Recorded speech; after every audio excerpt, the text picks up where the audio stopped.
Ada satu ide yang kelihatannya sederhana tapi dampaknya luar biasa. Dari buku The Psychology of Money karya Morgan Housel. Ide ini datang dari bab 5, judulnya Menjadi Kaya versus Tetap Kaya. Sekilas kedengarannya sama aja ya, tapi ternyata keduanya itu adalah dua dunia yang beda banget. Dan kalau kita paham perbedaannya, ini bisa jadi kunci kesuksesan finansial jangka panjang kita. Kita semua pasti pernah dengar ceritanya kan? Mungkin atlet yang gajinya miliaran terus bangkrut, atau pemenang lotre yang beberapa tahun kemudian hidupnya kembali susah. Nah, kisah-kisah ini tuh bukan cuma gosip, tapi cerminan dari sebuah pertanyaan penting. Kenapa sih mempertahankan uang seringkali jauh lebih susah daripada mencarinya? Yuk kita coba cari jawabannya bareng-bareng. Oke, untuk memahami ini, kita akan lihat beberapa hal. Kita akan mulai dengan sebuah kisah dramatis dari masa lalu. Dari situ kita akan bedah apa bedanya pola pikir untuk jadi kaya dan tetap kaya. Kita juga akan belajar kenapa bertahan itu jadi kata paling penting dalam keuangan. Lalu kita akan kenalan sama konsep unik optimisme paranoid. Dan terakhir, kita rangkum semuanya jadi sebuah rencana yang kokoh buat kita semua. Perjalanan kita mulai di tahun 1929, tepat di tengah salah satu guncangan finansial terbesar sepanjang sejarah. Di sini, kita akan ketemu dua tokoh dengan nasib yang sangat kontras, yang ceritanya jadi pelajaran sempurna tentang topik kita hari ini. Nah, kenalkan, ini Jesse Livermore. Dia ini seorang jenius pasar saham, seorang legenda di masanya. Coba bayangin, waktu seluruh pasar saham Amerika hancur lebur di bulan Oktober 1929 dan memicu depresi besar, dia justru lagi ada di puncak-puncaknya. Dia berhasil melihat sesuatu yang nggak dilihat orang lain. Livermore ini jago banget dalam mengambil risiko. Dia dengan beraninya bertaruh melawan pasar. Dan dalam sekejap, dia dapat uang yang nilainya setara 3 miliar dolar hari ini. Gila kan? Tapi disinilah ironinya. Sifat yang sama yang bikin dia kaya, yaitu kepercayaan diri yang luar biasa dan keberanian mengambil risiko besar, justru itu juga yang jadi awal kehancurannya. Dia nggak tahu kapan harus berhenti. Dia terus menaikkan taruhannya sampai ya akhirnya keberuntungan nggak berpihak lagi padanya. Tentu, banyak banget orang kayak Abraham Jermansky yang langsung hancur dalam sekejap. Karena krisis itu, mereka jadi korban dari resiko pasar yang brutal. Tapi kisah Livermore ini ngasih kita pelajaran yang berbeda, yang lebih dalam. Kisahnya menunjukkan bahwa bahkan setelah kita sampai di puncak, pertarungan yang sebenarnya itu baru aja dimulai. Yaitu gimana caranya buat tetap di puncak. Dan disinilah inti dari semua pelajaran tadi. Kisah Livermore dan Jermansky itu gambaran sempurna dari ide utama kita. Skill untuk menjadi kaya dan skill untuk tetap kaya itu dua hal yang sangat berbeda, bahkan seringkali bertolak belakang. Coba deh kita lihat perbandingannya. Untuk membangun kekayaan, kita butuh optimisme yang tinggi, keberanian buat ambil resiko.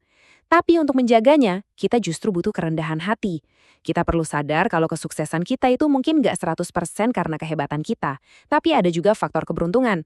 Kita butuh sedikit rasa cemas. Bukan panik ya, tapi waspada. Yang bikin kita selalu siap sama hal-hal yang nggak terduga. Jadi kalau ada satu kata yang bisa merangkum rahasia untuk tetap kaya, kata itu adalah bertahan. Ini bukan soal nyari untung paling gede dalam waktu singkat. Bukan juga soal jadi investor paling jenius. Ini soal satu hal yang sederhana. Pastiin kita nggak pernah terpaksa keluar dari permainan. Karena sekali kita keluar, ya udah kita kehilangan kesempatan buat menang. Oke, terus gimana sih wujudnya pola pikir bertahan ini di dunia nyata? Mari kita lihat lebih dalam lagi. Fakta ini mungkin bakal bikin Anda kaget. Kalau kita lihat daftar orang terkaya di dunia, setiap 10 tahun, sekitar 20% nama di daftar itu hilang. Bukan karena mereka meninggal atau mewariskan hartanya loh, tapi karena mereka kehilangan semuanya.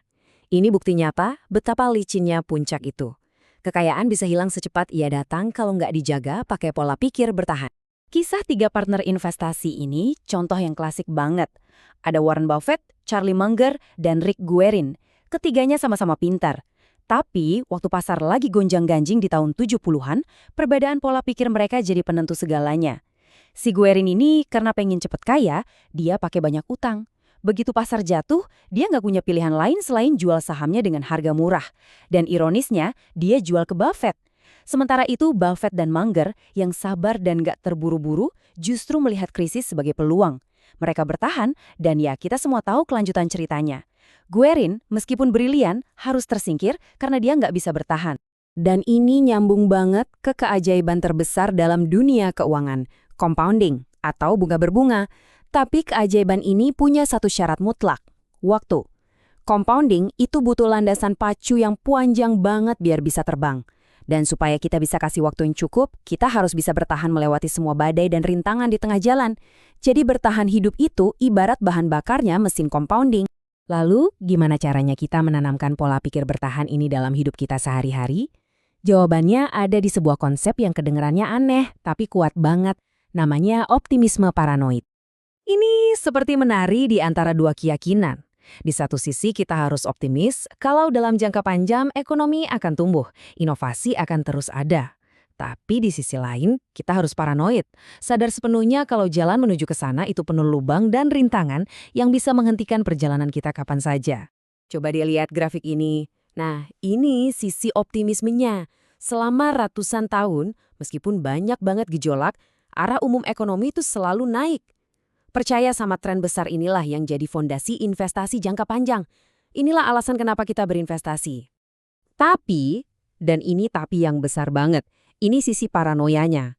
Untuk bisa menikmati garis yang naik tadi, generasi sebelum kita harus selamat melewati perang dunia, depresi ekonomi, pandemi, krisis minyak, dan entah berapa banyak lagi bencana.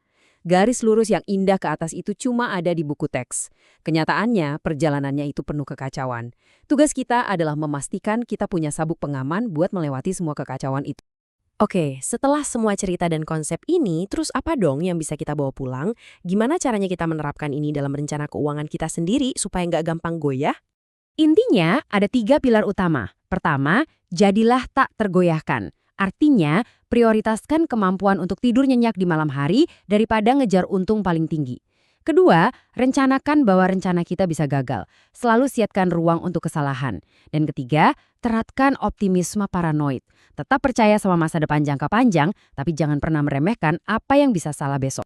Penting banget buat kita ingat ya, punya margin of safety atau ruang aman itu bukan berarti kita jadi penakut. Ini bukan soal sembunyi dari risiko.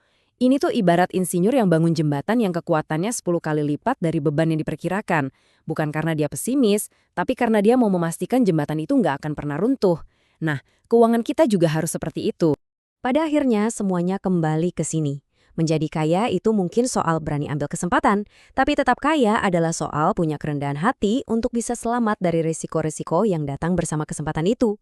Ini adalah permainan jangka panjang. Semoga perspektif ini membantu Anda bukan cuma untuk membangun kekayaan, tapi yang lebih penting, menjaganya seumur hidup.